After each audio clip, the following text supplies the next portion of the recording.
야고보서 2장 말씀을 바로 같이 아니죠. 듣기만 하는 거죠. 야고보서 2장입니다. 제2장. 내 형제들아, 영광의 주 곧 우리 주 예수 그리스도에 대한 믿음을 너희가 가졌으니 사람을 차별하여 대하지 말라.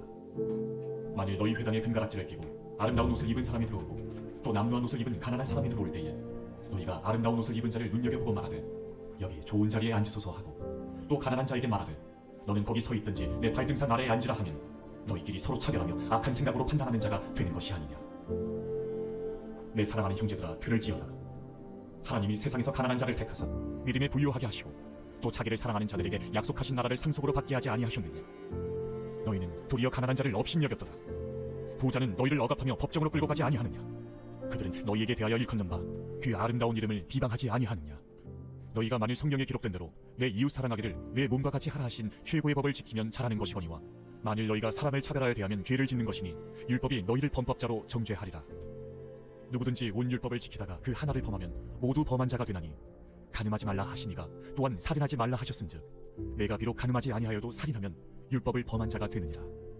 너희는 자유의 율법대로 심판받을 자처럼 말도 하고 행하기도 하라. 궁유를 행하지 아니하는 자에게는 궁율 없는 심판이 있으리라. 궁율은 심판을 이기고 자랑하느니라. 내 형제들아, 만일 사람이 믿음이 있노라 하고 행함이 없으면 무슨 유익이 있으리요?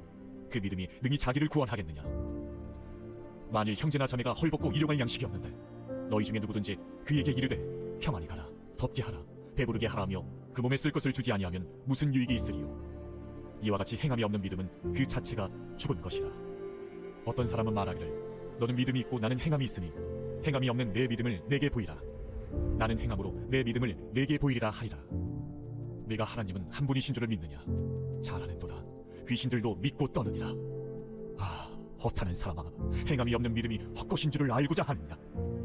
우리 조상 아브라함이 그 아들 이삭을 제단에 바칠 때에 행함으로 의롭다 하심을 받은 것이 아니냐? 내가 보거니와 믿음이 그의 행함과 함께 일하고 행함으로 믿음이 온전하게 되었느니라. 이에 성경에 이른바 아브라함이 하나님을 믿으니 이것을 의로 여기셨다는 말씀이 이루어졌고 그는 하나님의 벗이라 칭함을 받았나니 이로 보건대 사람이 행함으로 의롭다 하심을 받고 믿음으로만은 아니니라. 또 이와 같이 기생라합이 사자들을 접대하여 다른 길로 나가게 할 때에 행함으로 의롭다 하심을 받은 것이 아니냐. 영혼 없는 몸이 죽은 것 같이 행함이 없는 믿음은 죽은 것이니라.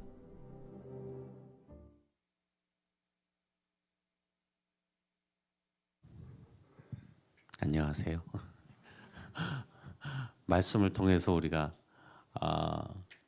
재론의 여지 없이 하나씩 지목해서 말씀하시는 것을 야고보서 2장에서는 볼 수 있습니다.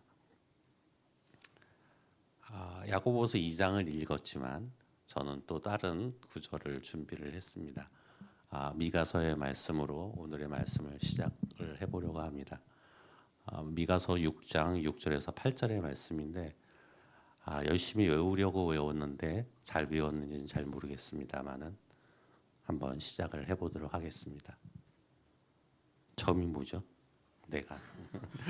내가 무엇을 가지고 여호와 앞에 나아가며 높으신 하나님께 경배할까? 내가 번제물로 1년 된 송아지를 가지고 그 앞에 나아갈까? 여호와께서 천천의 순양이나 만만의 강물 같은 기름을 기뻐하실까? 사람아, 주께서 선한 것이 또 빼먹었죠? 내 허물을 인하여 내 맏아들을 내 영혼의 죄로 말미암아 내 몸의 열매를 드릴까?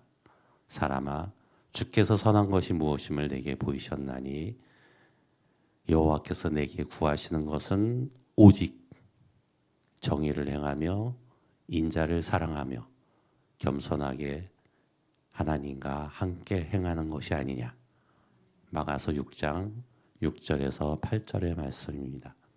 이 말씀을 통하여 하나님께서 우리에게 원하시는 것은 분명합니다. 의식적인 제사나 의식적인 예배나 또한 어떠한 희생제물도 요구하지 않으십니다. 오직 원하시는 것은 정의를 행하고 옳은 일을 실제로 실천하는 것을 말합니다.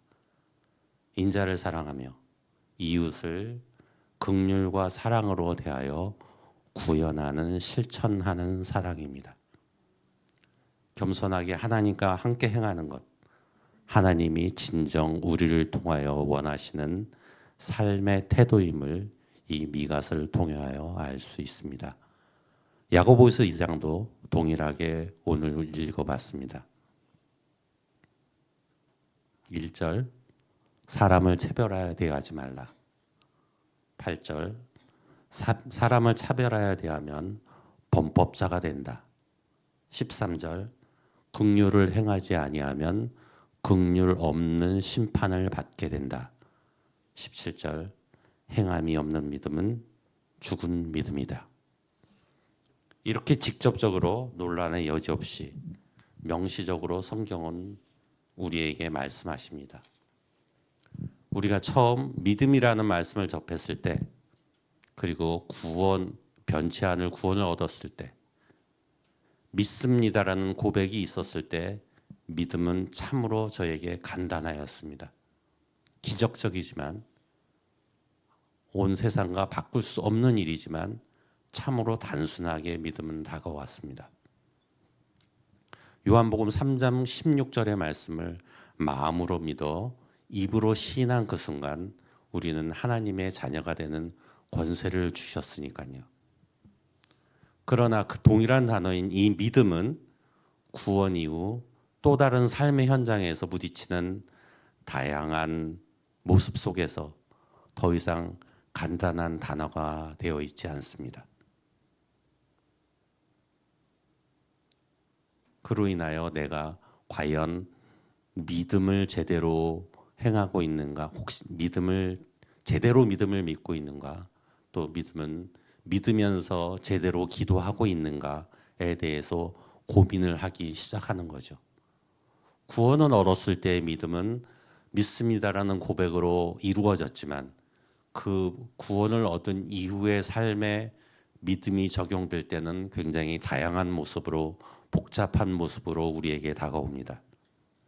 설교나 성경 공부를 통해서 구원을 얻은 자의 모습은 어때야 하는지, 어떻게 기도해야 해야 응답을 받는지, 그 모범 답안을 배우고 외우고 그 모범 답안대로 해보려고 해도 그 모범 답안의 모습과는 동일하게 우리의 삶이 이루어지지 않습니다. 나는 왜 잘 안 되지? 성경에서는, 또는 간증하시는 분들은 하나님께서 저렇게 친밀하게 응답하시고 동행하시는데 나는 왜 잘 안 되지? 라는 고민에 빠지게 됩니다. 저도 역시 마찬가지죠. 지난 야베스 기간, 야베스 2주차 금요일 저녁에 거룩한 빛 광성교회 목사님께서 오셔갖고 설교를 하셨습니다. 그 목사님의 간증과 설교들을 통해서 하나님께서는 그 목사님과 굉장히 밀접하게 친밀하게 응답하시고 동행하시는 모습들을 너무나 현실적으로 너무나 아름답게 말씀을 해주셨습니다. 그런데 저는 그 시간 몹시 괴로웠습니다. 그 목사님이 경험하고 있는 믿음의 생활과 나의 믿음의 생활과의 괴리감이 크게 다가왔습니다. 그래서 말씀 내내 감격하며 들어야 하는데 마음속에는 엄청 괴로움이 있었습니다. 말씀이 끝나고 기도 시간에 기도를 하는데 그대로 괴로움을 하나님 앞에 토로해야죠. 나는 왜 저런 경험이 없나요? 하나님, 저는 왜 그렇게 저를 만나 주시지 않았나요? 라는 괴로움의 기도를 드리기 시작했습니다. 얼마 지나자 저 마음으로 또 저 생각으로 어떤 생각이 들어왔습니다. 하나님의 응답이라고 저는 생각되는데 뭐 어떤 기적적인 하나님의 음성이 들려온 건 아니지만 저의 생각에 들어온 뉘앙스는 이랬습니다. 내가 너를 그렇게 만나줬는데 너는 잊어버렸니? 라는 그러한 뉘앙스가 저한테 들어왔습니다. 그래서 깜짝 놀라서 저도 기도하면서 깜짝 놀랐죠. 깜짝 놀라서 곰곰이 저의 지난 시간을 되돌아봤습니다. 그랬더니 여러 군데서 만나 주셨더라고요. 한 가지 기억이 제일 크게 나는 것은 제가 한 30살 때, 31살 때 그 무렵이었던 것 같습니다. 인생에 굉장히 중요한 기로에 서 있었고 어떻게 선택을 해야 할지 잘 모르는 그런 시간이었습니다. 누구한테 물어봐도 상담을 해봐도 저와 같은 마음이 아니니 특별한 해결의 방법이 안 되었습니다. 몹시 고민을 하고 장시간 고민을 하다가 어느 날 회사에 조퇴를 하고 오후 시간에 교회로 나왔습니다. 교회 지금도 장소를 기억하는데 우리 본당에 그 오르간 쪽 사이드 뒤쪽에 한 중간 자리, 기둥 앞자리 그 정도 된 것 같습니다. 거기서 고민이 깊었으니 기도도 깊어질 수밖에 없지 않겠습니까? 깊은 기도 중에 그날도 또 저에게 하나님이 어떤 말씀으로 주시는 것 같았어요. 생생하게 내 아들아 이런 식으로 나타나는 게 아니고 생각 중에 주시는 말씀입니다. 내가 어디로 가든지 너와 함께 하겠다라는 말씀을 저한테 주셨어요. 그러고 나니 저의 선택은 몹시 가벼웠습니다. 어떤 선택을 하든 하나님께서 같이 하신다니 뭐 고민할 게 뭐가 있겠습니까? 그래서 현실적으로 볼 때 좀 더 바른 길 같은 거, 좀 더 옳은 길 같은 거를 선택할 수 있었습니다. 내 이익보다는 좀 더 옳은 길을 선택할 수 있었습니다. 이렇게 만나 주신 하나님을 저는 잊어버렸더라고요. 우리 또한 그렇지 않습니까? 하나님은 나를 만나 주셨는데 너무 일과성으로 만났기 때문에 그 기억을 잊어버리고 다른 사람들의 만남은 크게 보이는 것 아니겠습니까? 역시 그 광성교회 목사님도 본인의 설교를 위해서 그 만났던 순간을 기억해서 좀 더 아름다운 말로, 좀 더 극적인 말로 표현하지 않으셨겠습니까? 그런데 저는 그 만남을 마음속에 그냥 묻어두고 지나갔기 때문에 잊어버렸던 것이죠. 이런 것처럼 만나주심의 역사는 같은데 저가 잊어버리고 넘어가는 것이 굉장히 많다고 생각됩니다. 며칠 전 한 청년분이 다른 청년분의 어떤 그 한마디를 전하여 주었는데 그 한마디가 참으로 마음에 맺히게 되었습니다. 그 워딩은 이러했습니다. 하나님은 자신에게 항상 1순위가 아닌 2순위의 것으로 응답하시는 것 같아요. 혹시 이 문장 중에 느껴지는 마음이 있습니까? 제가 느끼기에는 그 청년의 워딩 속에 하나님에 대한 서운한 감정이 담겨 있는 것 같았습니다. 혹시 그렇지 않으세요? 모두 다 1순위의 것으로 응답을 받으십니까? 아니요. 저는 2순위도 아니고 3순위도 아니고 4순위도 아닌 것 같아요. 어떨 땐 응답이 없으시니까요. 참으로 이상하지 않습니까? 마태복음 7장 7절에는 구하면 주시고 찾으면 찾아내고 두드리면 열린다라고 확실히 못 박혀 있는데 나는 왜 그렇게 구하고 찾고 두드려도 동일한 결과에 이르지 못하는가 때문에 마음이 어렵지 않으신가요? 혹시 어제 야고보서 1장 6절에서 보신 것처럼 의심하지 말고 기도하라고 하는데 혹시 내가 의심해서인가요? 혹시 내가 믿음이 부족해서인가요? 혹시 내가 지금 믿는 믿음이라고 표현하는 것이 정신통일하는 것 아닌가요? 혹시 내가 믿음이라고 표현하는 이것이 자기 세뇌를 하는 것 아닌가요? 라는 고민을 하게 됩니다. 같은 고민하고 있지 않으세요? 어느 선교사님의 간증을 빌려오도록 하겠습니다. 어느 미국 선교사님이신데 멕시코 선교를 나가셨습니다. 온 가족과 함께 부부와 그다음에 4자녀가 있습니다. 어느 날 선교 활동을 하고 돌아오시다가 집 앞에서 한 10살 정도 먹은 멕시코 소녀를 만나게 됩니다. 아주 꾀재재한 모습이고 보기에도 며칠 굶은 듯한 모습입니다. 불쌍해서 같이 데리고 들어가서 이 소녀에게 먹을 것도 주고 깨끗이 씻겨주기도 하고 또 대충 맞는 옷도 다 입혀주기도 하고 그렇게 하고 돌려보내려니 마음이 너무 내키지 않는 겁니다. 그래서 이제 이 소녀와 대화를 하기 시작합니다. 왜 거기에 그렇게 서 있었니? 했더니 엄마는 집에 없고 아버지는 우리가 제일 고질적으로 잘 알고 있는 술을 취하면 폭력을 행하는 그러한 아버지였습니다. 그래서 집을 뛰쳐나올 수밖에 없었고 거리를 헤매고 있었던 겁니다. 너무나 안타까워서 이를 돌려보낼 수가 없는 처지가 돼서 집에서 며칠 같이 살면서 가족끼리 회의를 했다고 합니다. 그래서 결론은 이르기는 이 멕시코 여자아이를 5번째 자녀로 입양을 하기로 결정을 했습니다. 그래서 법적인 절차를 다 밟고 입양을 하였습니다. 그리고 이 선교사님이 그 멕시코 소녀에게 이제 내가 너의 아버지가 되었으니 너는 혹시 필요한 것이 있으면 이 아버지께 얘기를 해라. 그러면 아빠가 다 들어주겠다. 몇 년이 지나는 동안에도 이 멕시코 소녀는 그 선교사님께 한 가지의 요구도 하지 않았습니다. 그러다가 어느 날 본인이 이제 성경 공부를 하는데 거기 사무실로 찾아와서 아빠, 제 신발끈이 하나가 없어요. 신발끈 하나만 구해주세요. 라고 이야기를 합니다. 이 선교사님은 신발끈의 문제가 아니라 이 아이가 자기한테 무엇을 구하는 그 사실에 대해서 너무나 감격하였습니다. 이제서야 이 소녀의 아빠가 되는 듯합니다.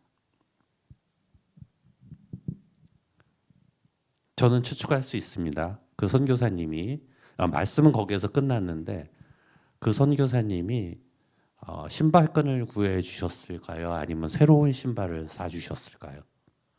저는 능히 짐작할 수가 있겠더라고요.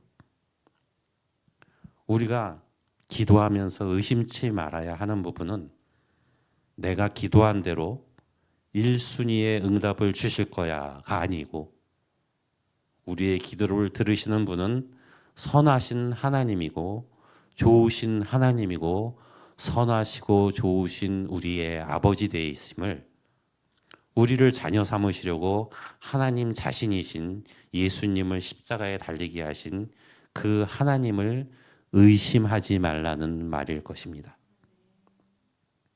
우리는 다 보지 못하는 긴 시간 속에서 우리의 인생을 시작하게 하셨고 이끄시고 인도하시는 하나님의 주권을 믿고 신뢰하는 것. 이것이 우리가 기도하면서 붙들어야 하는 의심 없는 믿음일 것입니다. 그래서 결국은 우리 모두 1순위의 응답을 받을 수 있는 것 아닌가 이렇게 생각합니다.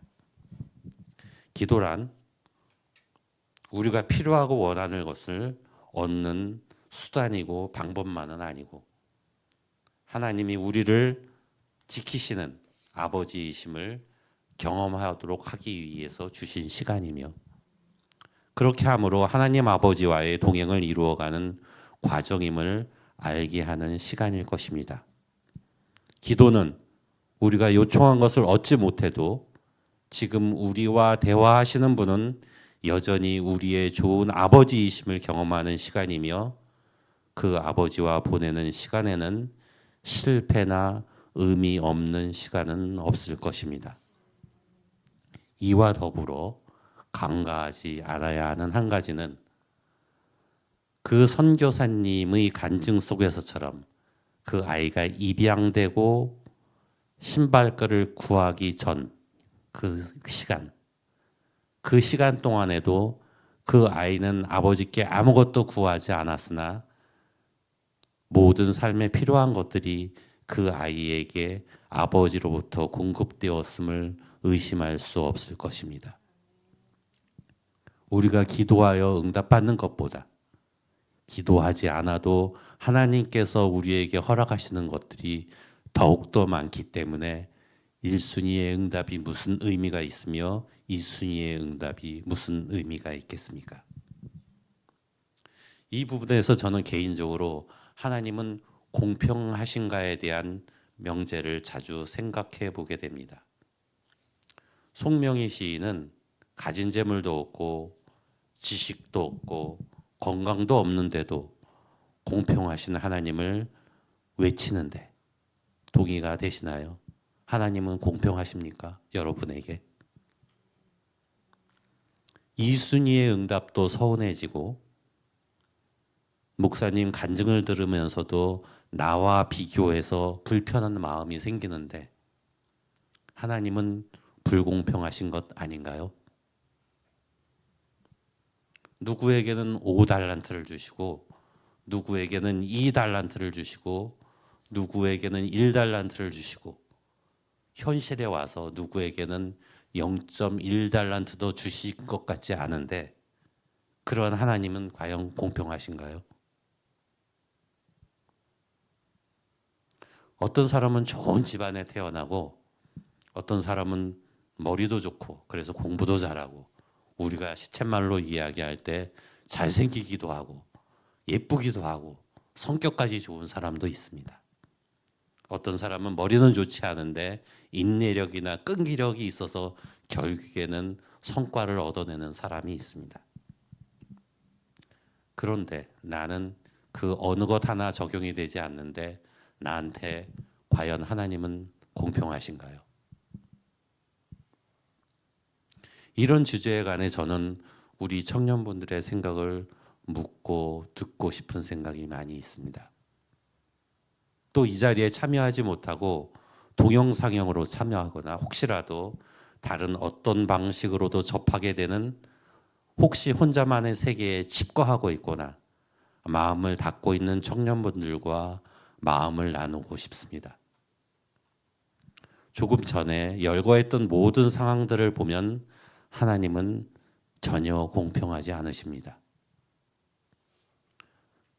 거창하게 하나님의 주권이라는 정의 한마디로 이해가 될 수 있을까요? 위로가 될 수 있을까요? 어느 말로도 나 자신을 이해시키기에는 한계가 있고 위로할 수 없을 것입니다. 그러나 한 가지 확신하여 말할 수 있는 것은 마태복음 25장의 말씀 달란트 비유에서 볼 수 있습니다.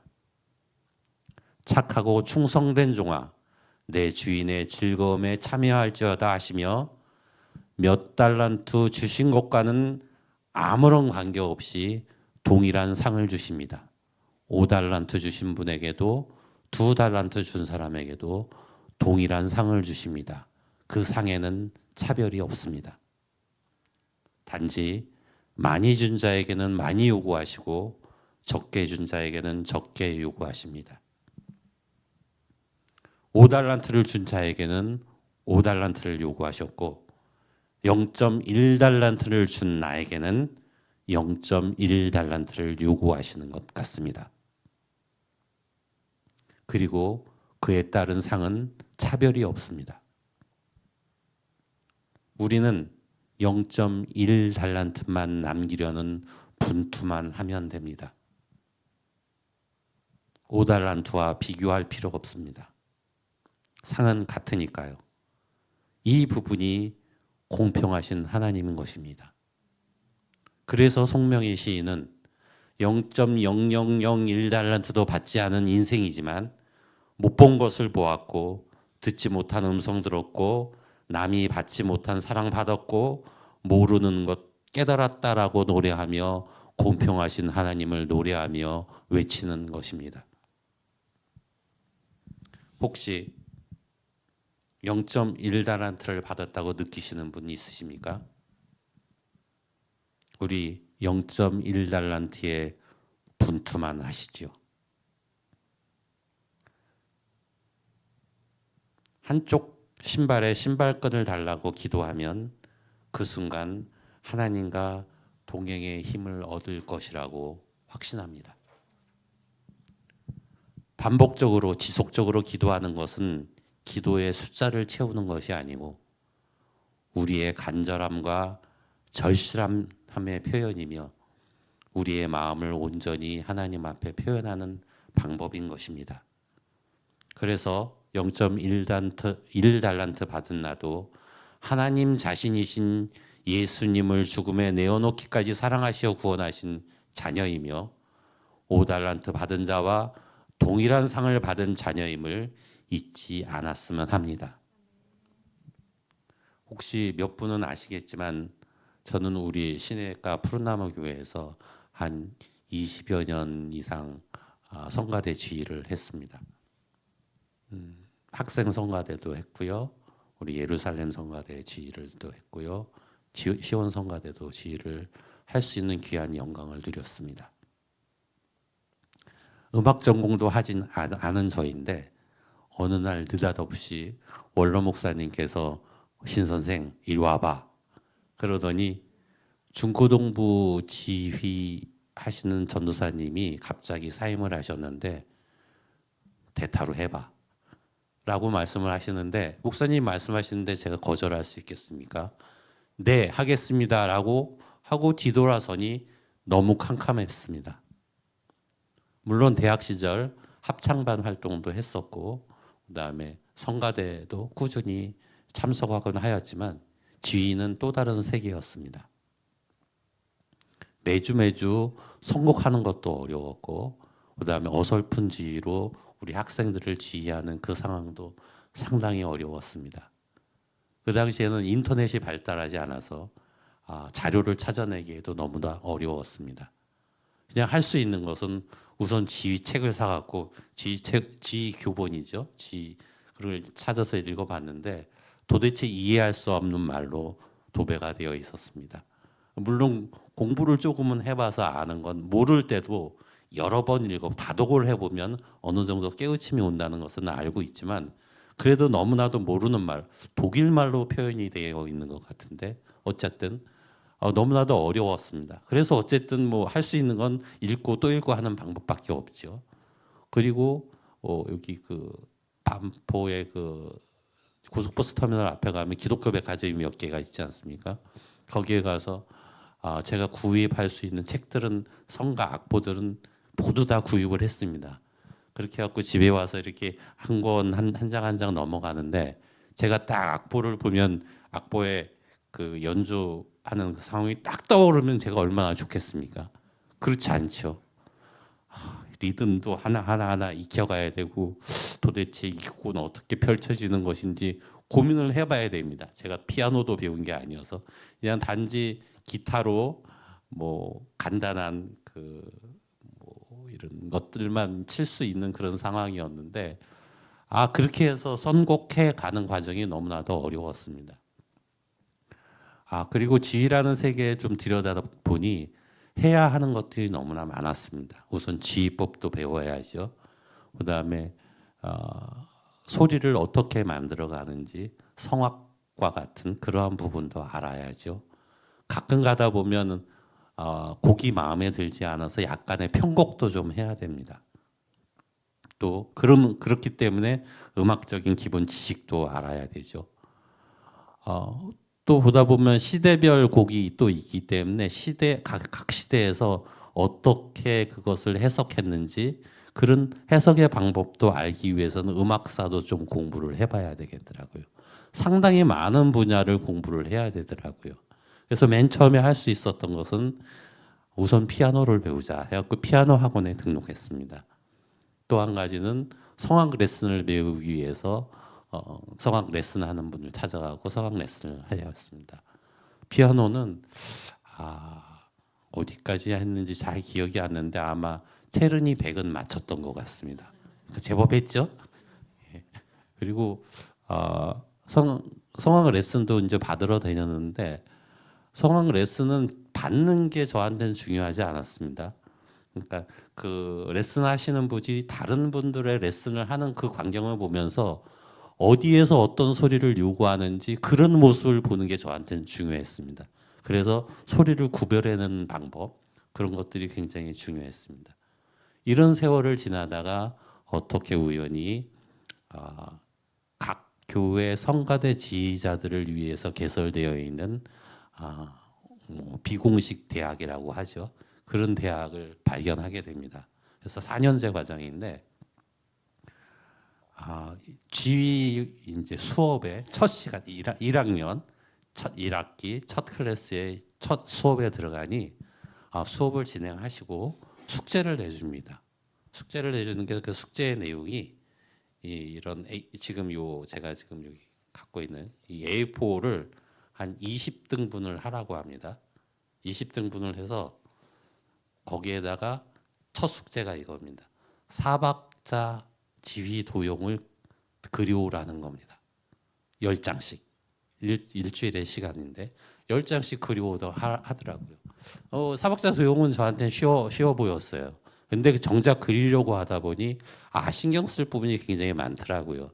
그래서 열심히 어쨌든 그려서 숙제를 제출을 했습니다. 그랬더니 교수님은 싹 한번 보더니 이 부분을 조금 더 신경 써야 될 것 같아. 그래갖고 여기 한번 이렇게 해봐. 그러면서 다음에 올 때는 그 부분을 신경 쓴 것을 한 장을 그려와. 그러면서 또 다시 숙제를 내주는데 처음 숙제는 사박자를 non expressive 표현되지 않는 아무런 표현이 없는 그냥 지도용을 그려오라고 하더니 두 번째 주에는 레가토 형식의 사박자를 그려오라고 하더라고요. 이런 과정을 1학기 내내 뭐 4박자, 2박자, 3박자, 뭐 6, 9, 12 나중에는 복합 박자인 뭐 5박자, 7박자 막 이런 것까지도 다 그려오게 하더라고요. 너무나 인상 깊었습니다. 그러면서 왼손은 집에 가서 목욕을 하거나 어느 수영장에 가서 왼손을 휘젓는 법을 연습을 해.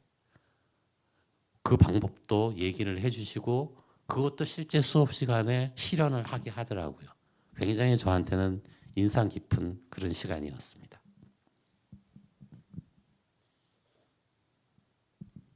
제가 이것을 이렇게 장황하게 말씀드리는 것은 혹시 기억나지 않습니까? 우리가 처음에 한글 배울 때 네모칸 그려져 있는 노트에 또박또박 어머니, 어머니, 어머니 이렇게 해서 반복해서 쓰는 거 기억하십니까? 혹시 영어 알파벳 배울 때 4선지인지 3선지인지 잘 모르겠지만은 뭐 대문자, 소문자, 필기체, 인쇄체 이런 거를 전부 다 연습했던 것이 기억이 나십니까? 비교할 수 없는 차원의 영적인 삶인 우리가 믿음의 삶으로 살아가려고 하는 이러한 영적인 삶은 혹은 우리의 믿음 생활은 기도 생활은 믿음을 행위로 보이는 삶에도 숱한 연습이 필요하리라 생각됩니다. 믿습니다의 고백으로 시작된 구원받은 삶의 과정은 모두 연습이 필요합니다. 온통 새롭게 익혀야 하는 삶이기 때문입니다. 기도란 무엇인지, 믿음의 삶이란 무엇인지 끊임없이 말씀으로 배우고 삶으로 익혀 나가야 합니다. 하늘의 가치관도 배우고 그에 맞는 신앙관을 가지고 삶의 모습과 비교하여 깨우쳐 가야 합니다. 우리 믿음의 공동체는 이를 연습하기 위해 너무나 좋은 선택지입니다. 기도도 연습하고 선한 삶도 연습하고 공동체의 삶도 연습하고 단적으로 예를 몇 가지 들어보도록 하겠습니다. 목장 나눔 시간은 한 사람만의 시간이 아닙니다. 내가 아프니까 내 얘기만 들어줘, 나만 위로해줘 할 수 있는 시간은 아닙니다. 혹시 5달란트 받은 자와 0.1달란트 받은 자를 차별하지 않습니까? 다른 사람의 한마디 한 행동으로 상처받지 않습니까? 혹시 나의 한마디 한 행동으로 상처 주지 않나요? 나는 은혜 받았는데 너는 왜 그러고 있니? 라고 지적질하지 않습니까? 공동체 안에서 혹시 따돌림을 하지 않습니까? 혹시 내가 따돌림을 받지는 않나요? 나는 기도 이렇게 오래 하는데 너는 왜 벌써 일어나 나가니? 나는 이렇게 소리쳐서 기도하는데 너는 왜 잠잠히 있니? 모임 후 목자만 그 장소를 정리하는 거야 하지 않나요? 자꾸 미움과 시기의 대상이 생기지는 않나요? 내 일이 먼저이고 너는 나중이어야 해 하는 그런 이기심이 있지 않나요? 제가 모든 내용들을 열거할 수 없지만 이러한 마음들을 연습하고 연습할 수 있는 공간이 우리 청년교회 공동체입니다. 얼마 전 여자 배구 프로예구 예능 프로그램에서 김연경 씨가 한 이야기가 생각납니다. 실수나 실패한 상황에 대해 아쉬워하고 실망하고 있지 말아라. 그 상황을 복귀하고 어떻게 했으면 실수하지 않았을까 고민하고 그 방법들을 생각하라. 반복하여 그 방법을 이미지 트레이닝하라.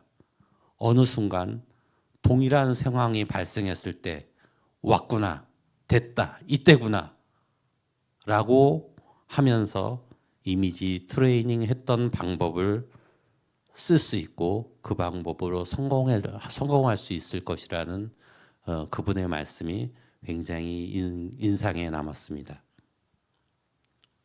우리는 앞서 언급했던 모든 상황들을 이곳 우리 공동체에서 연습하고 복귀하고 이미지 트레이닝 하면서 살아있는 믿음, 행함이 있는 믿음의 그 근육들을 키워나가야 합니다.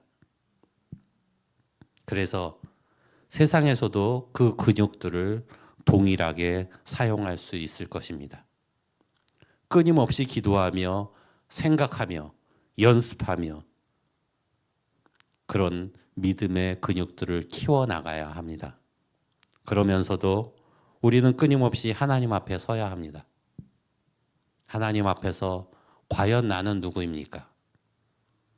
하나님 앞에 나는 과연 어떤 의미의 삶입니까? 묻고 또 묻고 생각하는 우리 모두가 되었으면 합니다. 찬양을 한 곡 듣겠는데요. 이 찬양을 그냥 한번 감상하시고 그 후에 기도의 시간으로 이어가도록 하겠습니다.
선하신 주님, 좋으신 주님, 그 주님 앞에 나는 무엇인지, 어떤 의미로 존재하게 하고 있는지 묻는 시간이 되었으면 합니다. 구원 이후의 삶이 만들어지는 과정 중에 어떻게 무엇을 해야 하는지 묻고 듣고 깨닫는 그런 기도를 드렸으면 합니다. 할렐루야로 기도 시작하겠습니다. 할렐루야. 아버지 하나님 감사합니다. 우리 주님께서 인도하신 오늘의 삶을 주님 앞에 어떻게 올려놓아야 할지, 주님께서 허락하신 오늘의 삶을 통하여 우리 주님 보시기에 어떠한 삶을 살아가야 할지, 주님께서 허락하신 오늘을 통하여 주님께서 허락하신 이 삶을 어떻게 주님 앞에 올려나와야 할지를 고민합니다. 주여, 이 시간 우리 주님께서 저희를 찾아와 주시고 저희들을 만나 주시고 이 시간을 통하여 깊은 주님과의 데이트를 할 수 있는 귀한 시간 되게 도와주시옵소서. 아버지 하나님, 간절히 구합니다. 십자가의 보혈을 통하여 얻은 삶이, 주님께서 주님의 자신을 드림으로 인하여 얻어진 삶이 주님 앞에서 어떻게 이루어져야 함을 저희들이 귀한 깨달음으로, 귀한 응답으로 받는 귀한 시간 되게 도와주옵소서. 그래서 오늘을 살아갈 수 있는 귀한 믿음의 근육들을 만들어갈 수 있는 오늘 이 시간, 이 기도 시간이 되어질 수 있도록 주여 도우시고 인도하여 주시옵소서.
사랑하는 청년들, 오늘 우리 주신 말씀 붙들고 마지막 같이 기도할 때 여러분 마지막으로 같이 기도하고 자유롭게 기도하고 돌아가시겠습니다.